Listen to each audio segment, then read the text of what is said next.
வணக்கம், welcome back to my channel. இன்றைக்கி ரெசிபியில் நம்ம எலக்ட்ரிக் குக்கரில் மட்டன் பிரியாணி ரொம்ப சிம்பிள் மெத்தடில் ஈஸியாக செஞ்சுருக்கோம். இந்த ரெசிபி செய்முறையை இப்போ நம்ம பார்க்கலாம்.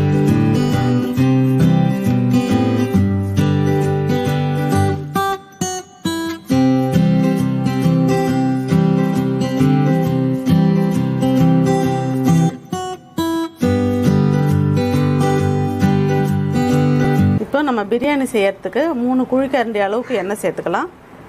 இப்போ இதுலேயே ஒரு அரை டீஸ்பூன் அளவுக்கு நெய் சேர்த்துக்கலாம். கிராம்பு வந்து ஒரு 10 நம்பர் சேர்த்துக்கலாம். பட்டை 2 துண்டு எடுத்துருக்கேன், அதே மாதிரி பொடியாக கட் பண்ணி இதில் சேர்த்துக்கலாம். ஒரு ஸ்டார் அனஸ் அதையும் சேர்த்துடலாம். அதில் பிரிஞ்சி இலை அது 2 சேர்த்துக்கலாம். சேர்த்துட்டு இப்போ எல்லாத்தையும் நல்லா வதக்கிக்கலாம். கொஞ்சமாக ஜாதி பத்திரி அதையும் இதில் சேர்த்துக்கலாம். இது வந்து பிரியாணிக்கு ரொம்ப டேஸ்ட் கொடுக்கும். நல்லா கொஞ்சம் ப்ரௌன் கலரில் நல்லா வறுக்கணும், அப்போ தான் டேஸ்ட்டாக இருக்கும் பிரியாணி. நம்ம எல்லாத்தையும் மசாலா எல்லாத்தையும் வதக்கியாச்சு. வெங்காயம் சேர்த்துடலாம். 3 வெங்காயம் இது மாதிரி லென்த்தியாக கட் பண்ணிக்கணும். வெங்காயம் வதக்கிறது வந்து நல்லா 3/4 பாகத்துக்கு நல்லா வதக்கிக்கணும். 2 பச்சை மிளகாய் இது மாதிரி கட் பண்ணி இதில் சேர்த்துடலாம். இஞ்சி பூண்டு பேஸ்ட்டு 1 டீஸ்பூன் எடுத்துருக்கேன், அதை இதில் சேர்த்துடலாம். அதையும் நல்லா வதக்கிடலாம்.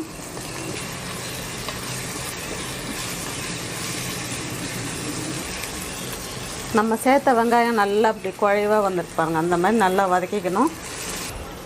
3 தக்காளி பழம் நல்லா பழமாக எடுத்துருக்கேன், அதை நல்லா ஃபைனாக கட் பண்ணி இதில் சேர்த்துடலாம்.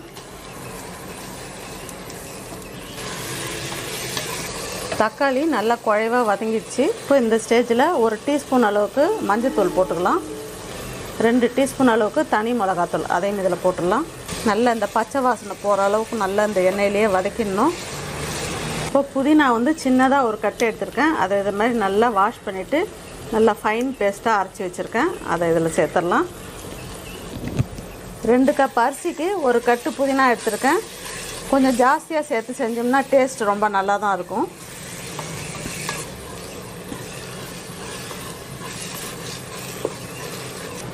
இப்போது 1 கப் அளவுக்கு கெட்டி தயிர் எடுத்திருக்கேன், அதை இதை சேர்த்துடலாம். சேர்த்துட்டு நல்லா மிக்ஸ் பண்ணிக்கலாம். இப்போ நம்ம வேக வச்சுருக்கிற மட்டனை இதில் சேர்த்துருவோம். சேர்த்துட்டு நல்லா மிக்ஸ் பண்ணிக்கலாம். இதில் உள்ள உப்பு, காரம், அந்த புதினா ஃப்ளேவர் எல்லாமே நல்லா அந்த மட்டனில் இறங்கும். ஃபைனலாக நான் பாஸ்மதி ரைஸ் எடுத்திருக்கேன், தண்ணியில் 10 நிமிஷம் ஊற வச்சு எடுத்து வச்சுருக்கேன், அதையும் இதில் இப்போ சேர்த்துடலாம்.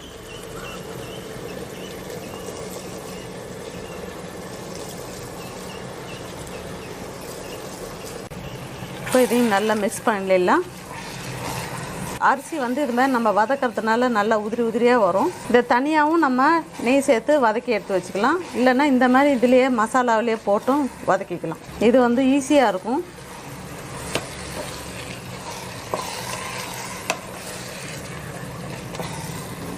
இப்போ நான் இந்த கிளாஸ் அளவில் 2 கிளாஸ் அரிசி எடுத்திருக்கேன். இதுக்கு வந்து நம்ம 3 கிளாஸ் தண்ணி சேர்க்கணும். அதாவது 1 கப்புக்கு 1.5 கப் தண்ணி சேர்க்கணும். அந்த கணக்கில் தான் நம்ம இப்போ சேர்க்க போகிறோம். நான் வந்து ஹாட் வாட்டர் தான் சேர்க்க போகிறேன். அது மாதிரி ஹாட் வாட்டர் சேர்த்திங்கன்னா நல்லா டேஸ்ட் நல்லாயிருக்கும்.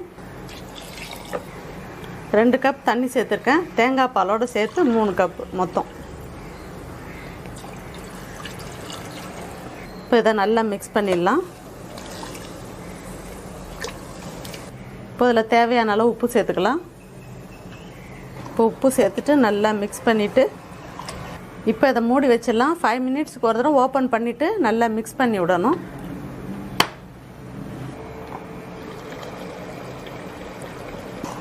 இந்த மாதிரி ஓப்பன் பண்ணிவிட்டு அப்பப்போ மிக்ஸ் பண்ணிக்கணும் நல்லா. இப்போ மறுபடியும் மூடிட்டு ஸ்லோ குக்கில் வச்சிடலாம்.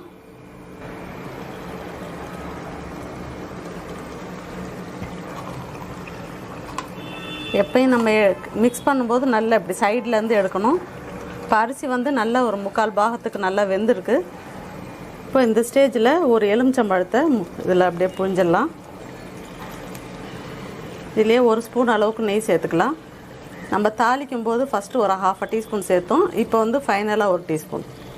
இப்போ இதிலே வாஷ் பண்ணி வச்சுருக்கிற புதினாவை அப்படியே பொடியாக ஃபைனாக இதில் கட் பண்ணி இதில் சேர்த்துடலாம். இந்த புதினா ஃப்ளேவர் வந்து ரொம்பவே அருமையாக இருக்கும். இப்போ அதை நல்லா மிக்ஸ் பண்ணிவிட்டு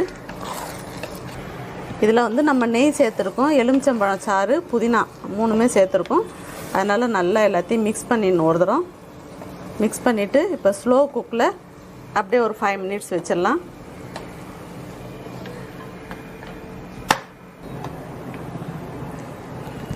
பிரியாணி ரொம்ப அருமையாக ரெடி ஆகிடுச்சு. நல்லா பாருங்கள், நல்லா உதிரி உதிரியாக வந்திருக்கு. இதில் வந்து சைட்லேருந்து இப்படி எடுத்து விடணும்.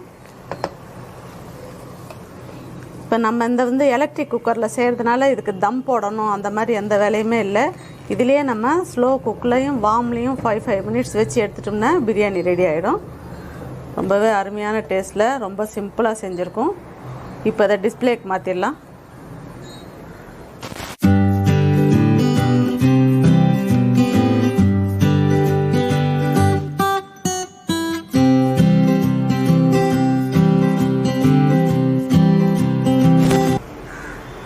அருமையான டேஸ்ட்டில் ஈஸி மெத்தடில் ரொம்பவே குயிக்காக செஞ்சுருக்கோம்.